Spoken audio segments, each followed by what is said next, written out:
I have a bit of a funny and wild story to share with you about an unexpected and uncertain journey that I had. About 2 years ago, while I was studying in Cambridge, a couple of friends and I decided to set out on a last-minute hike. And this wasn't your average hike. It was a hike up a steep New Hampshire mountain called Mount Kearsarge that's at the base of the White Mountains. Now at the summit, there's actually this really old fire tower that allows you to look over northern New Hampshire with glistening blue lakes and a sea of evergreens all around. As an Eagle Scout, one of the core values of scouting is to, quote, be prepared. Well, the story I have to share is one in which I was not prepared. Setting off on a bit, we set off a bit later than we expected, and my friends and I arrived at the trailhead with about 30 minutes of daylight left. The steep trail ahead of us would take about an hour and a half to climb or more. And weighing our options, one of my friends suggested that we turn back while we still could, while the other was still really excited about sleeping up in that fire tower that night. Yours truly was the tie-breaking deciding vote. And I bet you can already see where this is going. As we made our way up the trail, we came face to face with just how underprepared we had been for this incredibly last-minute hike. A third of the way up the mountain, one of my friends had run out of his water, while the other had forgotten to bring some. As the night grew all around us, we pulled out our phones as flashlights, squinting ahead at the trail to see if we were still even on the right track, looking for the blazes to the trail. And as if the situation wasn't already bad enough, my own asthma started acting up from all the stress of the situation and our journey. And before we knew it, this had turned into a trip that was already way more than we had bargained for. Now, don't worry. The good news is that I'm still here with you all now, able to tell you this. And the story does have a happy ending. But for a moment, we weren't quite sure we would make it up that mountain. And it was only when we had reached the summit, seeing the dark illumined silhouette of the fire tower in front of an expanse of stars, that we knew that we had finally made it.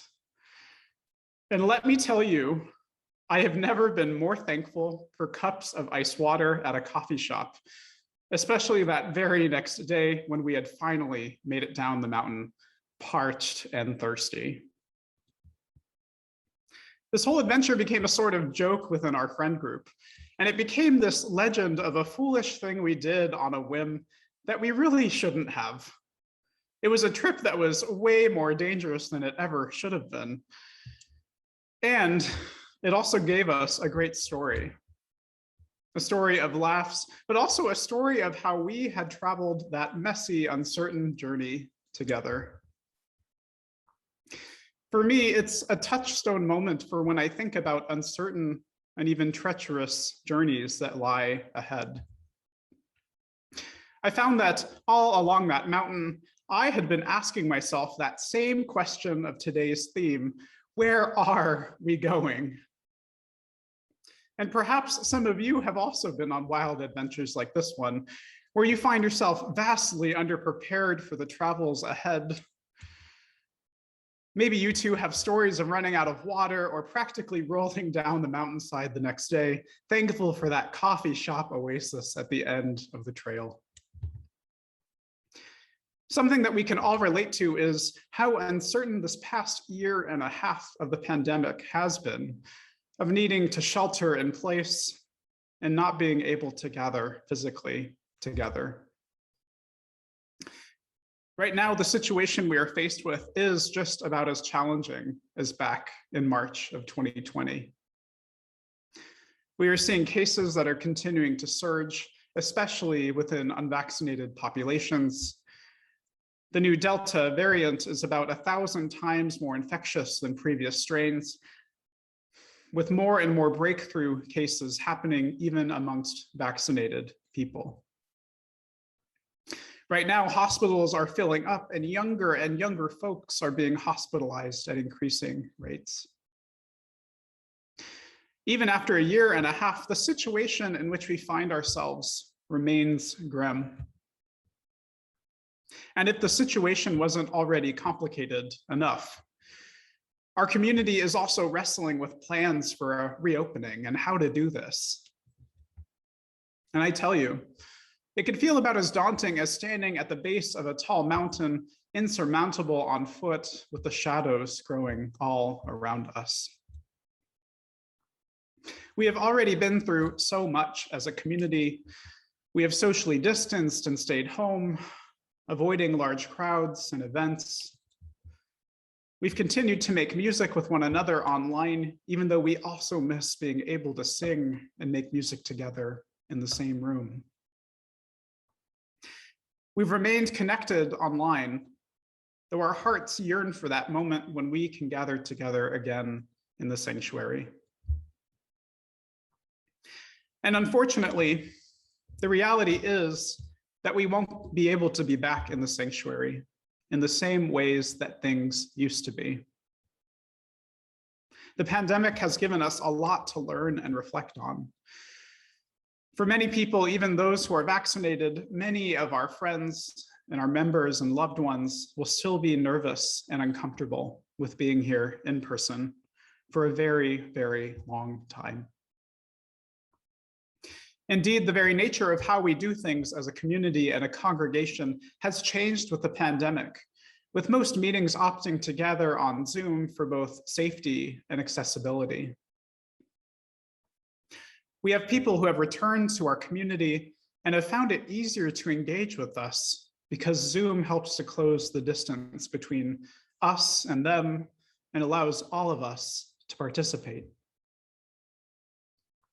As we also prepare new systems for reopening with air filters, new streaming setups, and new health protocols, even just attending and streaming services will be different than what we've been used to. No, we will not be able to gather together in the sanctuary again with the ways that things were before the pandemic. I tell you this not to discourage or dishearten you. For the Board of Trustees, the Reopening Task Force, the staff, and for other leaders and myself within this community, these are the uncharted waters that we are swimming in. There's no policy manual on how to do church in a pandemic, no guidebook on the perfect streaming setup or the best ways to do hybrid meetings online that include both people in person and also online. The reality is that we are facing an uncertain journey together. And the truth is that none of us knows where we are going. And all of us know what a hard place this is to be in, to not have the answer to when this will all be over and when we can start to put our fears of this virus behind us. As your minister, it pains me that I cannot tell you when this time will be. But even in the midst of all of this change and uncertainty with reopening, I don't think that all hope is lost. I do have good news in this sermon, that the journey still ahead of us with the pandemic and our reopening isn't a journey of despair. We are still on a sacred journey, navigating these challenges together, even when at times we can all feel a bit still more all alone. Poet Nikki Giovanni tells us of an uncertain journey like ours and how this is not a journey of hopelessness. In her poem titled A Journey that Margaret read for us, she writes, "It is a journey that I propose. I am not the guide. I will be your fellow passenger. I'm not afraid of rough spots or lonely times. I promise you nothing, and I accept your promise of the same. We are simply riding a wave that may carry or crash. It is a journey, and I want to go." I hear pure relief in Giovanni's words, almost turning to this journey as an opportunity for discovery and play. And her words bring not only a buoyancy, she also gives us permission to not know what we don't know.